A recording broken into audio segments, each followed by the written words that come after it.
Good morning, students. Welcome to class 11. Today's topic is feature, characteristics, or nature of business. In business studies, feature, characteristics, and nature are almost same. Then our first characteristic is an economic activity. As we discussed earlier, economic activities which are undertaken with the aim of motive profit. With the aim of motive profit means when we do an economic activity, the main motive is first of all earning profit or money or livelihood. Livelihood means for your survival, for your standard of living, यानी आपको पैसा जो चाहिए जीवन जीने के लिए चाहिए. और not for psychological satisfaction, not for psychological satisfaction. Not for psychological satisfaction means कि ऐसा नहीं कि मेरी इच्छा हो रही कि चलो आज बिजनेस कर लेते हैं, मेरे को अच्छा लगता है बिजनेस करना. No, the basic motive is earning money और लाइवलीहुड. नेक्स्ट इज प्रोडक्शन और procurement of goods and services. Production and procurement. अभी प्रोडक्शन होता क्या है, प्रोक्योरमेंट क्या होता है? Production means to make something. Production means to make something and procurement to acquire something or to get something.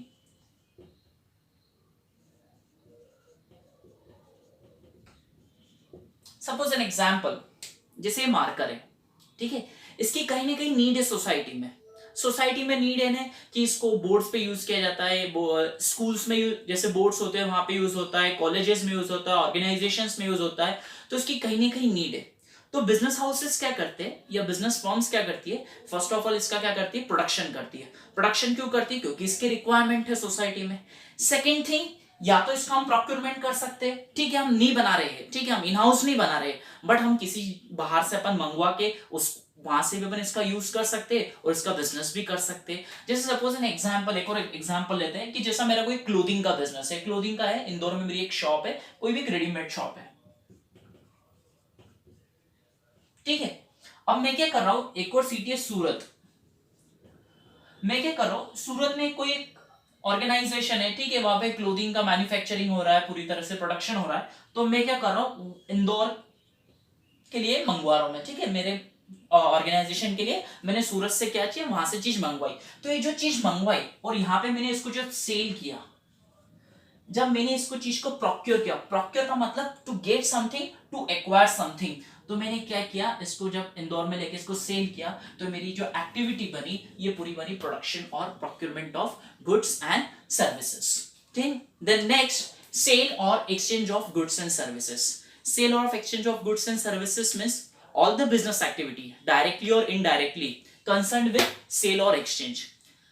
Suppose an example, cooking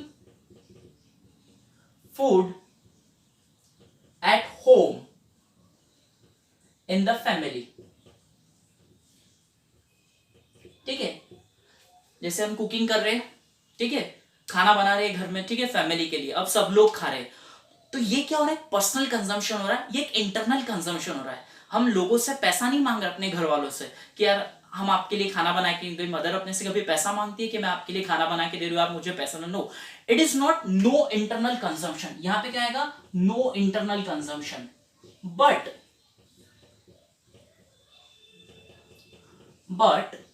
if cooking food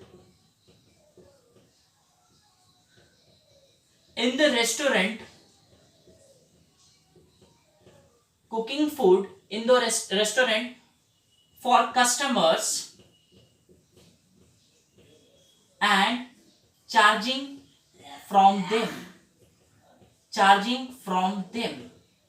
ठीक है, यही फूड अगर हम बाहर बना रहे रेस्टोरेंट में और कस्टमर से चार्ज कर रहे, तो वो एक बिजनेस एक्टिविटी होगी. तो बिजनेस मेनली जहां पे आप सेल करते हो या कुछ ना कुछ एक्सचेंज करते हो. Basically in the terms of commerce, जो गुड्स होते हैं हमेशा वो क्या होते हैं, एक तरह से टेंजिबल थिंग होती है। टेंजिबल थिंग जिसका फिजिकल अपीयरेंस होता है, जिस चीज को अपन क्या कर सकते हैं, स्मेल कर सकते, जिसको अपन देख सकते हैं, ठीक है, सुन सकते हैं, सारी चीजें फिजिकल इसका अपीयरेंस होता है। बट इन सर्विसेज जिसका इंटेंजिबल होता है, जैसे इंटेंजिबल अपीयरेंस मींस जैसे जैसे डॉक्टर हो गया, doctor imparting services to his patients, ठीक है, डॉक्टर उसकी सर्विसेज देता है उसके पेशेंट्स को, तो पेशेंट्स क्या करते हैं, फीस देते हैं, पेशेंट्स क्या करते हैं, फीस देते हैं, और डॉक्टर क्या करता है, सर्विसेज देता है। तो कहीं ना कहीं क्या एक्सचेंज मीडियम हुआ। तो this is the point, sale और exchange of goods and services. Next is dealing in goods and services on regular basis. देखो हम कभी भी बिजनेस करते हैं, जैसे कि a one single transaction for purchase और sale is not a business activity even at profit. जैसे समझो मेरे पास कोई कार है, ठीक है, मैंने उस कार को बेच दिया, मैंने 1 लाख की ली थी, मैंने उस कार को बेच दिया 1,20,000 में, मेरे को 20,000 का प्रॉफिट हुआ। बट मैंने इसको एक ही टाइम किया, तो it is not called as a business activity. अगर समझो मेरे पास बहुत सारी कार है या मेरा कोई शोरूम है और रेगुलर बेसिस में बिजनेस कर रहा हूँ, रेगुलर बेसिस में मेरा वर्क चलते जा रहा है, तब मैं बोलूंगा कि भैया जो डीलिंग हो रही है मेरी गुड्स एंड सर्विसेज में वो रेगुलर बेसिस पे हो रही है। ऐसा नहीं होगा कि सिंगल आप एक बार कर दिया ट्रांजेक्शन की, एक बार मैंने परचेस कर दिया या सेल कर दी तो मैंने बोला चलो ये बिजनेस एक्टिविटी हो गई। It is not considered as a business activity even at profit, you have to do on regular basis. Next is profit earning. Any business in the world, कोई भी बिजनेस हो वर्ल्ड के अंदर, उनका first motive होता है profit कमाना। ऐसा कोई बिजनेस नहीं होगा वर्ल्ड के अंदर जो सोचे, कोई भी शॉपकीपर हो या कोई ऑर्गेनाइजेशन हो, उनका मेन फर्स्ट थिंग होती है कि भैया मैंने जो भी चीज में सेलिंग कर रहा हूँ या कोई भी चीज बना रहा हूँ इसको मैं बेचूं और उससे प्रॉफिट कमाऊं, ठीक है। विदाउट अर्निंग प्रॉफिट तो हम क्या करेंगे, अगर प्रॉफिट नहीं कमाएंगे तो सर्वाइवल नहीं हो पाएगा।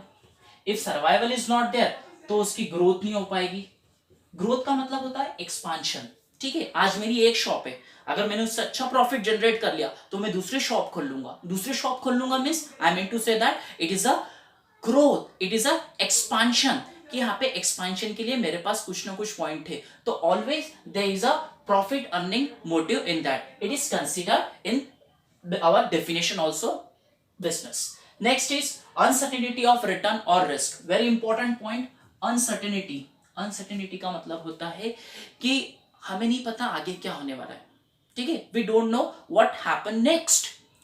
अब जैसे हम बिजनेस करते हैं और डेली बेसिस पे भी कर रहे हैं, ठीक है, जैसे मैंने अपनी शॉप ओपन करी, ठीक है, मुझे नहीं पता मेरे पास आज कितने कस्टमर्स आएंगे।